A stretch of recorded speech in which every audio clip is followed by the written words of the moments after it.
Picture this. You wake in darkness, the thin straw of your mattress damp against your skin. It's late April 1316, and the sun hasn't risen in weeks. Not truly. The air in your family's single-room hut is so cold your fingers burn as you pull your ragged blanket tighter. Hunger is everywhere. You feel it in your hollow stomach, in the way your thoughts slip and stutter, in the trembling of your hands. Your lips are cracked, the inside of your mouth raw from chewing on sour leaves, hoping to trick your body into believing you've eaten. Outside, the wind scours the fields, carrying the low, hopeless moans of neighbors who have nothing left to offer but grief. You know the worst is coming because you can taste it, metallic, bitter, and alive. Somewhere beyond the thin wattle wall, you hear a deal being made in the dark. The voices are hushed but tense.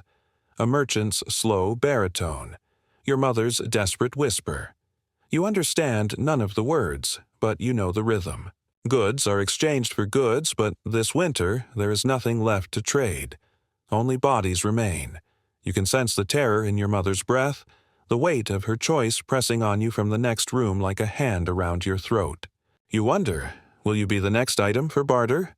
Or will she offer herself in your place because you're still too young? The fear is suffocating, and every second that passes is another inch closer to the moment when hunger makes that choice for you. You want to believe these are the last days of the famine, but hope is dangerous here. Weeks ago, a neighbor's daughter vanished after her father returned from the grain merchant's house with a full sack. The village priest mumbled prayers, but everyone knew. Food was bought with more than coin. The price is always flesh, always silence. Your body tenses at every sound, the squeal of the door, the footfalls in the night, the sound of bargaining that never truly ends. You press your ear to the wall, straining for the word bread, but all you hear is the exchange of promises, both unspoken and binding. Think medieval women spent their days shrouded in piety, guarded from the cruelties of survival by faith and custom? Think again. Famine does not respect morality. It devours it. Hunger is a predator that circles your village and finds the most vulnerable to feed upon. The stories you've heard about chaste maidens and virtuous wives crumble in the cold face of starvation.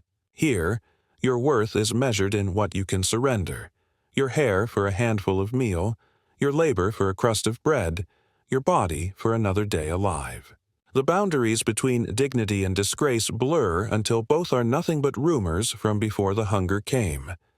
You want to believe there are rules, that some line cannot be crossed. But famine is a thief that steals more than crops. It strips away the pretense of civilization, exposing a market where your skin, your voice, your hope are all for sale. Chroniclers of the Great Famine wrote about fields stripped bare, children with bellies swollen and faces gaunt, but what they rarely confess is how quickly hunger makes a currency out of the human body.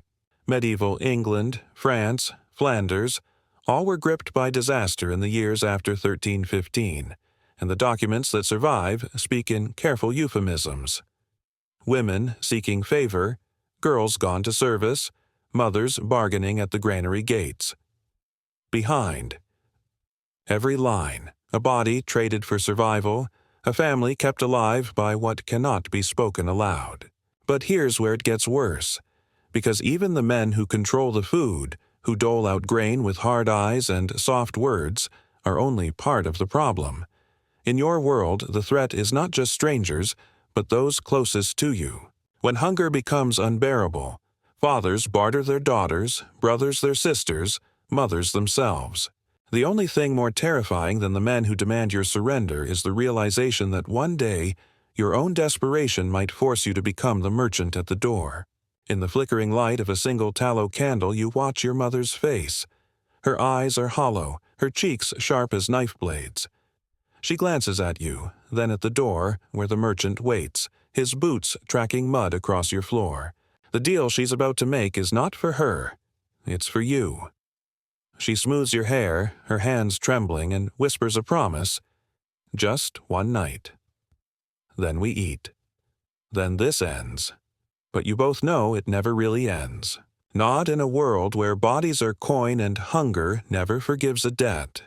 To understand what's about to happen to you, you need to see the famine not as a single disaster, but as a system, a market as real as any fair, with its own rules and punishments. In the spring of 1316, entire villages in northern France and England are dying. Rain has drowned the wheat fields, rot has blackened the grain, and livestock collapse in the mud. The only things in abundance are fear and shame.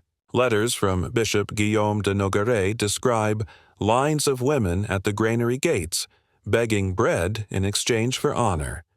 You know that honor is only another word for what you cannot keep. In this world, power is held by those who control food, lords who lock their storehouses, priests who dole out charity for penance, merchants who count every coin and every favor. The scales tip against you every time.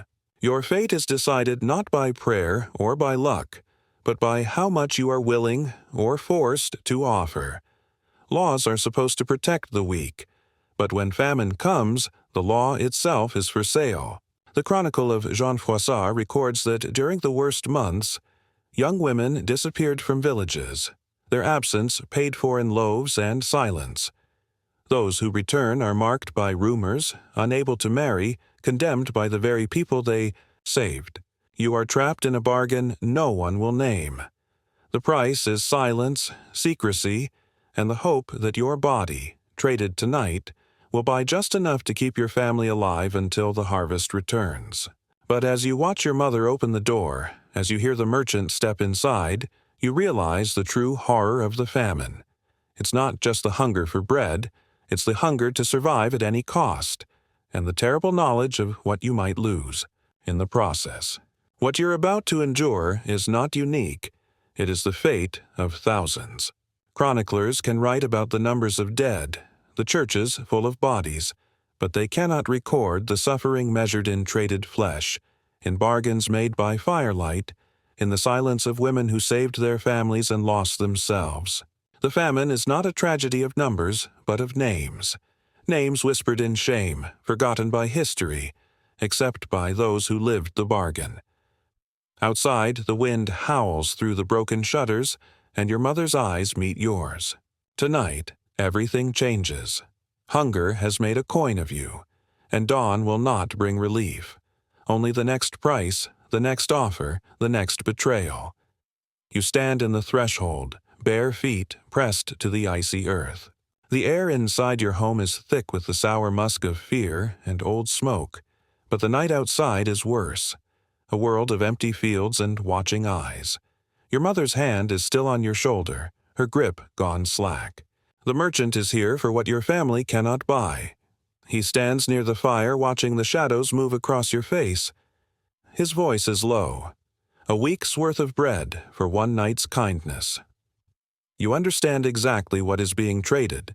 You stare at the fire, lips pressed tight, but the choice isn't really yours.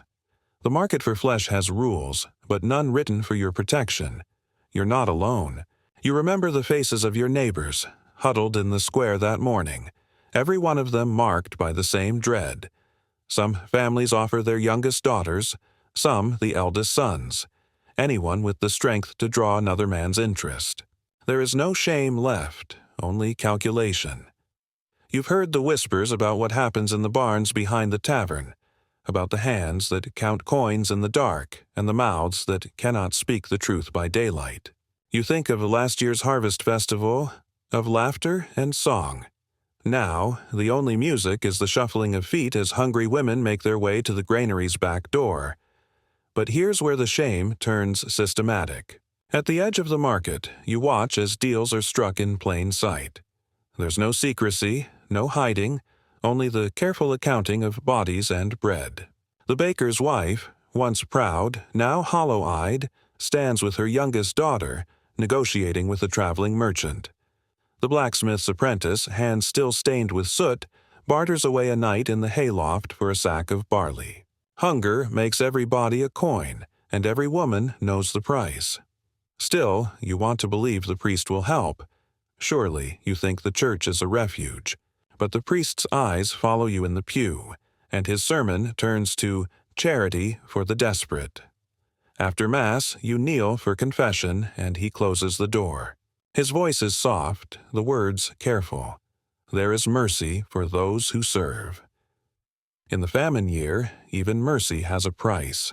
Parish ledgers from 1316 show a sharp rise in penitential aid, grain and salt given only to those who accept the burden of the flesh. The church is the granary, the confessional its marketplace. You shiver as his fingers linger too long when he offers you bread. You realize your soul is now part of the bargain. But what if you refuse? The punishment is swift and public. Women who will not submit are named in the square as ungrateful and unworthy. Your friend Marie tried to run. She hid in the woods for 2 days before the Reeves men found her, dragged her to the steps of the church, and shaved her head before the entire village. The villagers watched in silence, grateful it was not their daughter this time. The price for saying no is exile, starvation, or worse, becoming a warning to the rest. You feel your courage slipping away as you realize there is no outside. Every escape leads to another form of barter, another door where your value is weighed and measured. In Avignon, court records from the famine years are filled with accusations: immoral barter, indecency for grain, night service to the abbey. But what the judges refuse to record is the desperation that drove each act. The word sin replaces starvation, and the victims become criminals. The only thing more common than the famine itself is the silence that follows each transaction, the vow that what happened in the dark will never be named in daylight. You hear your mother's voice, broken and urgent. No one must know. Not ever. But the eyes of the village know. They watch, they judge, they wait their turn. Now the market square is empty, but you cannot leave. You're summoned to the Reeves' house, a place that smells of spoiled meat and secrets. He sits behind a table covered in ledgers, tallying grain, debts, and promises. "You'll take the merchant's offer," he says, not as a question, but as a command. Your body shakes.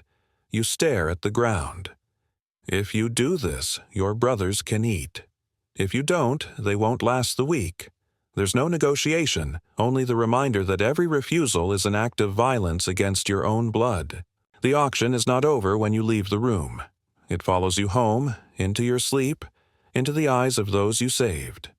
You realize the true horror. It isn't that bodies are traded for bread.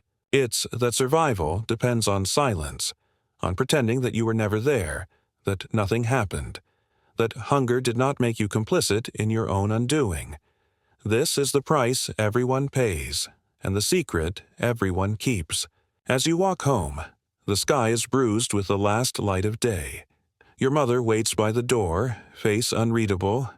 Inside, your brothers are already eating, tearing hunks of bread with shaking hands. The merchant's payment lies heavy in the middle of the table, a promise kept and a debt incurred. You watch your family eat and wonder if they taste the shame with every mouthful. But you can't look away, not yet, because this story isn't just yours. It's the secret history of every village gripped by famine, every mother who bartered her daughter's future for another day alive, every girl who learned too soon that her body was the last thing of value she possessed. Parish records in Normandy describe the aftermath. Women branded as harlots, mothers shunned at the well, children whispered about for years. And still the hunger never leaves. You pause in the doorway, torn between relief and dread, and know you will never be the same. You are a survivor, but the price of survival is written across your skin and in the silence that will follow you for the rest of your days. Now that you've stood at the threshold of this hidden market, now that you've witnessed the bargains made in darkness, there's no turning back. If uncovering these forbidden exchanges changes the way you see the past, subscribe now. You're about to journey deeper into the real, unfiltered history that textbooks refuse to reveal. The next revelation will show you how far the powerful could go when hunger turned bodies into the only currency that mattered. The dawn, after your bargain, arrives gray and cold. You stare at the rough-hewn table where the bread, yesterday so unattainable, now sits half-eaten. Your brothers sleep with full bellies for the first time in weeks.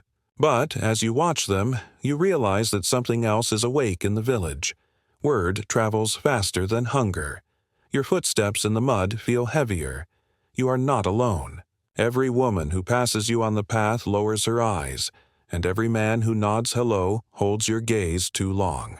You have become both invisible and exposed, useful only for what you could surrender, marked forever by what you have lost. Later, the Reeves men come. They say the Lord wishes to see you at the manor.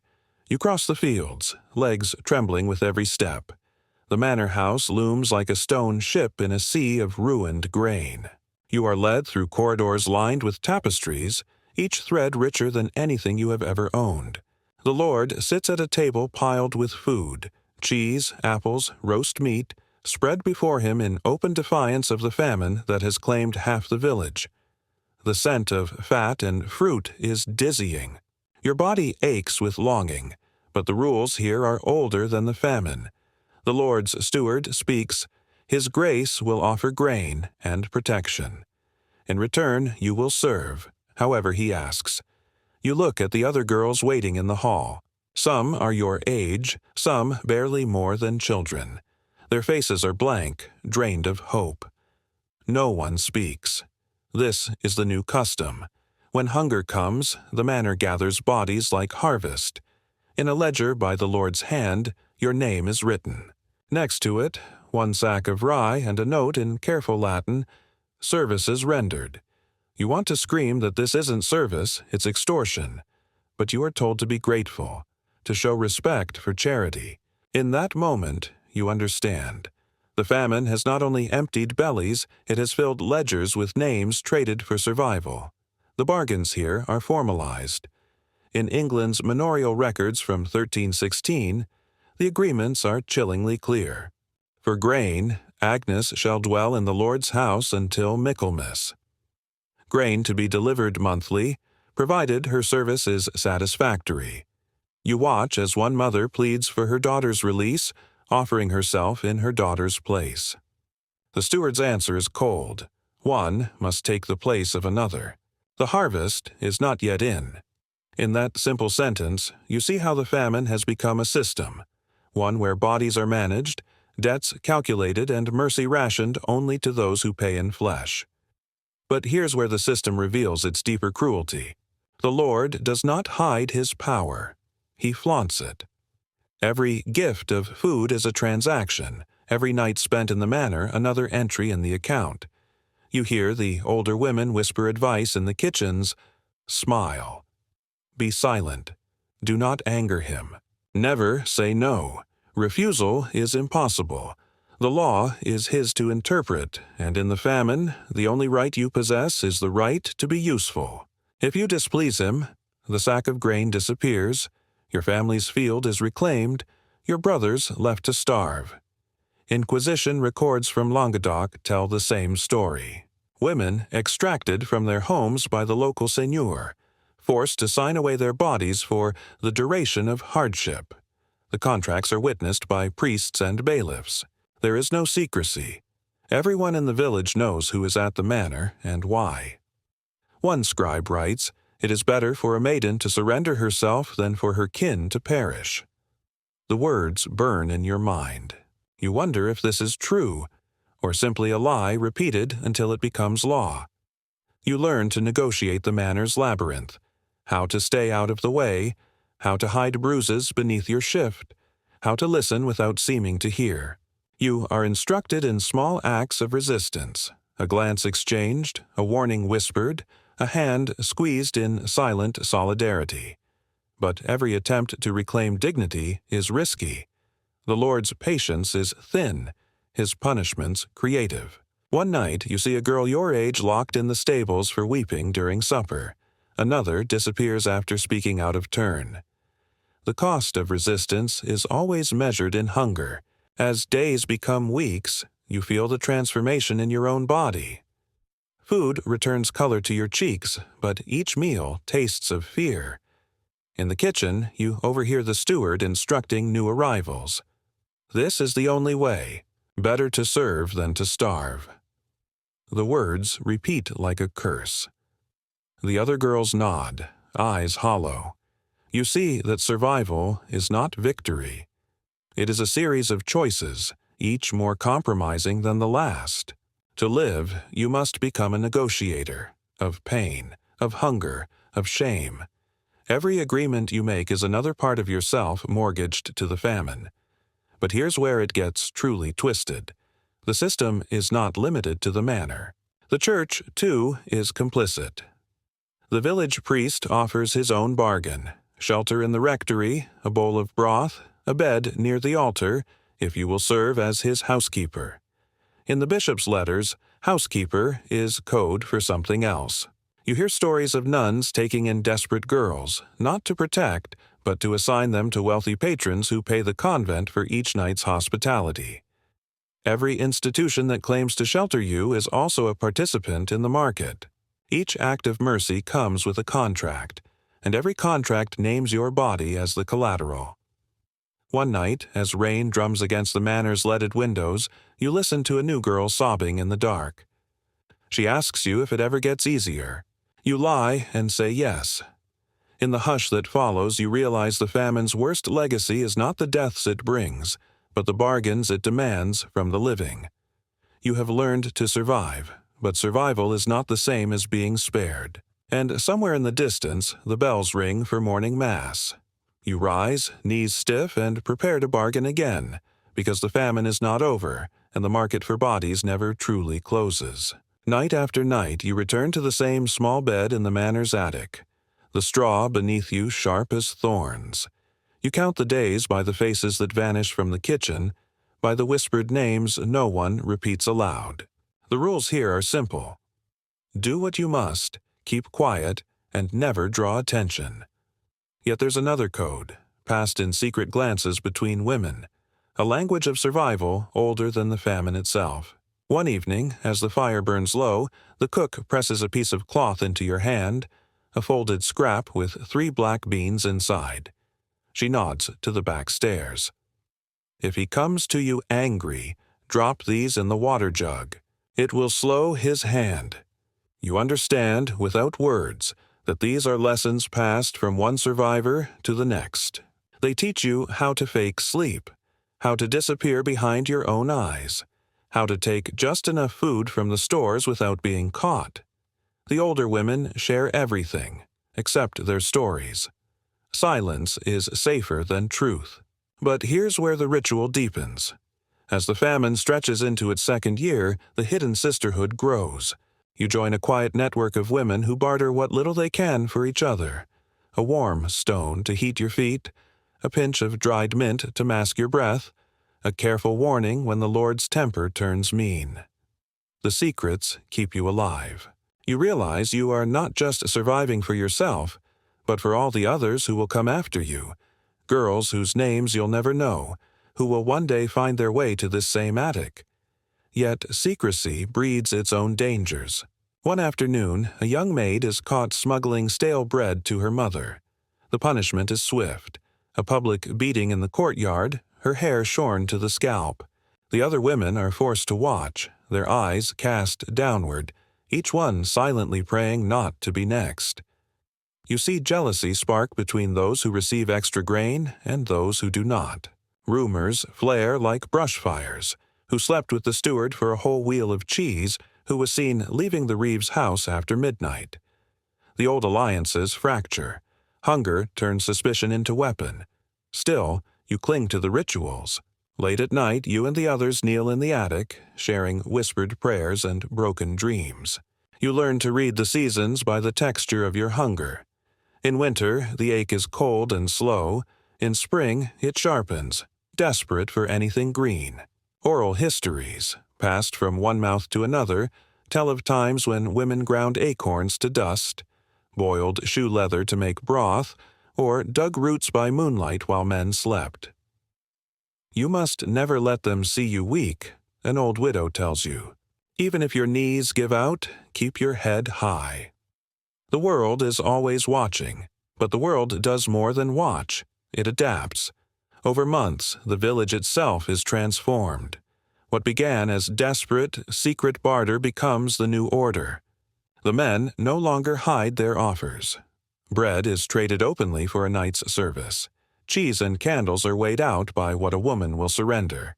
Mothers teach their daughters the old codes: how to mask shame, how to pretend indifference, how to return home after a night and face the daylight as if nothing has changed. The transactions become routine. The shame becomes another part of life, like hunger, like the damp cold that never leaves the bones. Children born of famine bargains are marked from birth. You see the way neighbors look at them, lips curled, eyes averted. Their mothers are never quite welcomed back into the circle at the well. The stories spread. That one's father is a merchant from the coast. This one's mother spent the famine in the manor's upper room. The weight of rumor settles on these families like a second famine, harder to escape. In the chronicles kept by the monks of St. Albans, there are entries for famine children denied baptism, their mothers forbidden burial in consecrated ground. You wonder how many are written about you. But here's where the bargain lingers. Long after the hunger, the famine ends, the rains return, the fields grow green again. Bread is abundant, yet the market for bodies does not close. The customs endure. The bargains echo. Girls, too young to remember the worst days, are still taught to measure their worth by what they can offer when times are hard. At night, old women recount the silent rules to their daughters, warning them that hunger will come again. Survival, you realize, is not just a moment of barter, but a tradition. A memory handed down like a curse. You watch the village return to life. Children play in the square, men argue in the fields. But beneath it all, the silence remains. You see the girl with the shorn head walking alone, her mother's eyes hollow with shame. You hear the new priest's sermon about virtue and charity, but you know the truth. Every family carries secrets. Every woman has bartered something she can never get back. The famine is gone, but its scars are mapped across every face you pass. When you close your eyes at night, you remember the attic's hush, the whispered prayers, the beans pressed into your palm. You wonder who will be the next to learn the code, and what price she will pay to survive the next hunger. You understand, finally, that the sisterhood is not just a bond. It is the only legacy left for those who learn to turn silence into survival. The famine finally breaks, not with a feast, but with a slow, grudging return to life. You wake one morning to the smell of fresh bread, see the fields furrowed with new shoots, hear laughter echoing in the lanes where, months ago, only weeping lingered. But the hunger has left something behind. The first harvest is a strange celebration. Relief mixed with suspicion, hope tangled with memory. You look around the village and sense the shift, a new season, but the old debts are everywhere. As the months pass, the bargains made during the famine begin to show their cost. The very men who once waited in line for your mother's knock now whisper about her in the square. Women who survived by barter are marked in ways that never fade. The village well becomes a court of judgment. Each time you approach, you feel eyes on your back and words scrape at your skin. She fed her family, but at what price? Mothers draw their daughters away. Husbands glance sidelong as if survival itself was a sin. The church is quick to reclaim its authority. The priest, who once pressed grain into your palm with lingering fingers, now stands at the pulpit, thundering about virtue and penance. On Sunday, you and others are called forward, made to kneel while the congregation watches. The priest's hand rests heavy on your head as he declares your penance, public confession, fasting, hours of prayer, the mark of ashes drawn across your brow. For some, there is a harsher price: branding, exile, or a lifetime of silence. It is not enough to have survived. Now you must repent for the manner in which you lived. Parish records in Normandy list women as fallen and tainted, unfit for marriage or holy rites. Your neighbor, who traded herself for a sack of barley, is barred from the Easter procession. The blacksmith's daughter, once the brightest voice at the well, is sent to a distant convent. You watch as one by one the survivors of barter are pushed to the margins. Children born during the famine are denied baptism, labeled with cruel nicknames. Merchant's whelp, the Lord's secret. Their mothers are left to raise them alone, excluded from the village's small mercies. But here's where the hunger lingers, in the quiet, private places. Every night you count the cost of what was bought and sold. You try to forget the feel of the merchant's hand, the sound of your mother's whispered bargains. But these things return in dreams. Some women stop speaking altogether. Others starve themselves in secret, as if penance could cleanse what survival required. In 1320, letters from a convent describe new arrivals. Young girls and widows consumed by fasting, silent from shame. The world moves on, but you are caught in a cycle of remembering. For every family that survived, there are those who did not. Parish death rolls from 1318 record dozens of nameless women, buried at the edge of the churchyard, their stories unspoken. The famine's legacy is not just hunger, but silence. You see it in the way mothers hush their children when a stranger passes, in the sidelong glances exchanged at the mill, in the careful avoidance of certain names. You learn that survival is not an ending, but a shadow. The bread you eat is bitter with memory. The price paid in hunger cannot be repaid in peace. Some seek solace in the church, others in work, but most in silence. The well-worn paths through the fields are haunted by rumors, the air heavy with stories that can never be told. Sometimes, in the darkest hours before dawn, you wonder what it would be like to speak the truth, to tell the village what you endured, what was lost and gained with each desperate bargain. But you remember Marie, her head shaved, her eyes hollow, her voice vanished from the world. You remember your mother's face, drawn tight with love and fear. The lesson is clear. Survival is not something you confess. It is something you carry alone. But the true legacy of famine is not in the hunger or the shame, but in the silence that spreads through every home, every family, every memory. A silence so deep that even the sound of laughter after the harvest feels like a betrayal. And you know, with a cold certainty, that when the next famine comes, and it always does, the bargains will begin again, and the silence will grow ever thicker, as if the world itself conspires to forget what women had to pay for another day of life. Years pass. You grow older, your body changing as the seasons turn. The famine becomes a story told in half-whispers, a lesson for children who have never truly known hunger. But it lingers in the corners of the village, alive in the pauses between conversations, in the uneasy glances traded by women who survived, in the way your heart tightens each time the sky clouds with the threat of another failed harvest. You carry the memory of those bargains everywhere. It is a weight inside your chest, invisible but impossible to set down. One afternoon, you walk the market square, watching as life resumes its routines. Baskets overflow with apples and onions. Flour dusts the air. Laughter echoes from the tavern. Yet, for you, every familiar face is layered with another memory. A hand outstretched in the dark, a loaf of bread offered with a demand. A name written in the Reeves ledger for services never spoken aloud. You see the baker's wife, head held high, but her eyes drift past you. Children play beneath the old linden tree, and you count their faces, wondering how many were conceived in desperation, how many mothers still hear the price paid in every childish laugh. But here's where the scars show deepest. One evening, a stranger arrives, hollow-cheeked, her eyes flicking over the fields as if she knows what the earth can take from a person. You know her at once. Not her name, but her story.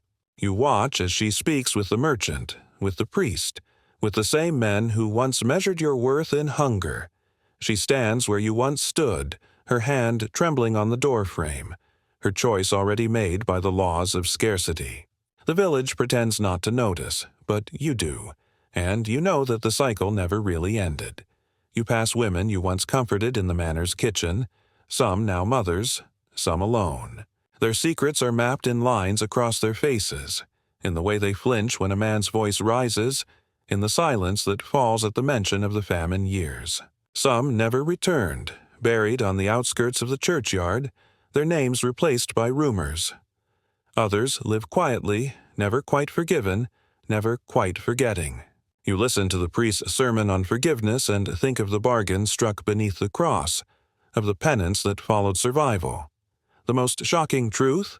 The famine's market became a tradition, a ritual of necessity, a system so ingrained that when food returned, the bartering of bodies did not cease. Young girls, too young to remember, are taught the same codes. Men remember how hunger made them powerful, how desperation silenced the weak. The lines between victim and survivor, shame and endurance are forever blurred, and in the flicker of candlelight you recognize the terrible cost of survival, the pain inherited, the dignity mortgaged for one more day, the story erased for the sake of peace. Yet, as you sit by your window, watching rain gather on the fields, you feel the slow ache of something new, a desire to speak, to remember, to break the silence that the famine planted in your bones. You see echoes of your story in the world around you, in the way the vulnerable are still made currency, in the bargains struck when resources run thin, in the way communities close ranks around those who dare to survive at any cost. The past is not dead. It waits just beneath the surface, ready to rise with the next hard season. You wonder, what would you barter away if it meant keeping those you love alive? What parts of yourself would you give, and what would you never get back? The answers are written in every village that has ever faced disaster, in every mother who has chosen silence over starvation, in every daughter who has learned the price of survival before she has learned the meaning of freedom. Now you understand. The true cost of famine is not counted in graves or empty bellies, but in the silence passed from mother to daughter, in the dignity quietly surrendered to the market, in the memory that can never be spoken. The market for bodies is older than bread and harder to banish than hunger itself. You came into this story believing famine was a tragedy of crops and weather. Now you leave knowing it was a market for souls, a negotiation with hunger and hope. If this journey into the darkest corners of history has opened your eyes, subscribe now. There are more truths buried beneath the silence of the past, more secrets to uncover about the real cost of survival in the world you thought you knew. The next story may change everything you believe about human endurance and about what it really means to survive.